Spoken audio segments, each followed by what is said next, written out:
ব্রিটেনের বহুল প্রত্যাশিত স্থানীয় নির্বাচনের ভোট গ্রহণ শেষ হয়েছে বৃহস্পতিবার। প্রায় 5,000-এর বেশি কাউন্সিল আসন ও 5 কাউন্সিলের নির্বাহী মেয়র পদে ভোট সম্পন্ন হয়। ভোট গ্রহণের পর সবশেষ তথ্য জানাতে লন্ডন থেকে যুক্ত হচ্ছেন শরীফুল ইসলাম চৌধুরী। শরীফ, একটু জানাবেন নির্বাচনী ফলাফলের কি তথ্য রয়েছে আপনার কাছে এবং ক্ষমতাসীন লেবার পার্টির প্রার্থীদের অবস্থা কি এখন?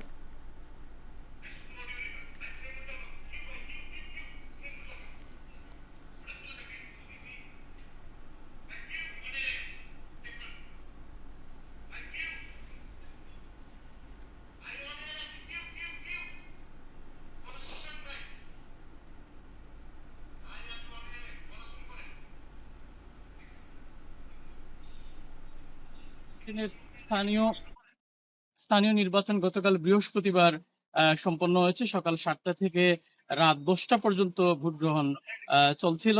আজ শুক্রবার আহ, নির্বাচনের ফলাফল ঘোষণা করা হবে। আপনি যেমনটা জানেন যে অল্প কিছুক্ষণের মধ্যেই আনুষ্ঠানিকভাবে সেই ফলাফল ঘোষণা করা হবে।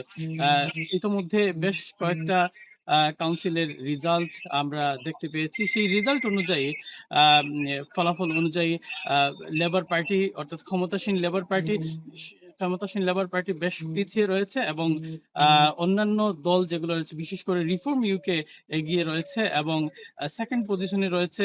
প্রাপ্ত রেজাল্ট অনুযায়ী সেকেন্ড পজিশনে রয়েছে কনজারভেটিভ পার্টি এবং রিফর্ম ইউকে প্রথম অবস্থানে রয়েছে। ক্ষমতাসীন লেবার পার্টি থার্ড পজিশনে রয়েছে। সব মিলিয়ে রিফর্ম ইউকের এই উত্থানের পেছনে বেশ কয়েকটি কারণ রয়েছে এবং পাশাপাশি ক্ষমতাসীন লেবার পার্টি যে বিশাল ভূমিদস্য জয় নিয়ে ক্ষমতা গ্রহণ করেছিল, কিন্তু সাম্প্রতিক সময়ে তাদের ইমিগ্রেশন এবং আহ, সব মিলিয়ে সার্বিক পরিস্থিতি মিলিয়ে লেবার পার্টির এই অবনতির পেছনে বেশ কয়েকটা কারণ বলছেন এই রাজনৈতিক বিশ্লেষকরা। বিশেষ করে ইমিগ্রেশন অর্থাৎ ইংলিশ চ্যানেল ক্রস করে 65,000 মানুষ এসেছেন তাদের ক্ষমতায় থাকা সমকালীন সময়ে এবং যারা ইমিগ্রেন্ট কমিউনিটি রয়েছেন তারাও কিন্তু লেবার পার্টির অনেকটা মানে ভোট লেবার পার্টির বেশ কয়েকটা মানে লেবার লেবার সরকার পজিটিভ ছিলেন ইমিগ্রেন্ট ইমিগ্রেন্ট বিরোধিতার কারণে। মূল বিষয়টা হচ্ছে যে লেবার সরকার ইমিগ্রেন্ট কমিউনিটি যেগুলো রয়েছে ইমিগ্রেন্ট কমিউনিটি লেবার বান্ধব ছিল, কিন্তু লেবার পার্টির সাম্প্রতিক সময়ের যে বেশ কয়েকটা পদক্ষেপ নিয়েছে, বিশেষ করে আইএলআর সহ স্টুডেন্ট ভিসা সহ ওয়ার্ক পারমিট ভিসা, সেই সব কারণে এবং কড়াকড়ির কারণে এবং বেনিফিট কার্ডের কারণে সেই ভোট হারাতে বসেছে।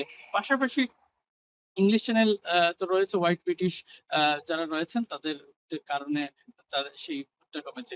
সব মিলিয়ে লেবার পার্টি এইসব কারণে এবং হাউজিং প্রধান একটা সমস্যা, সেই কারণে হাউজিং এর কারণেও লেবারের ভোট কমছে।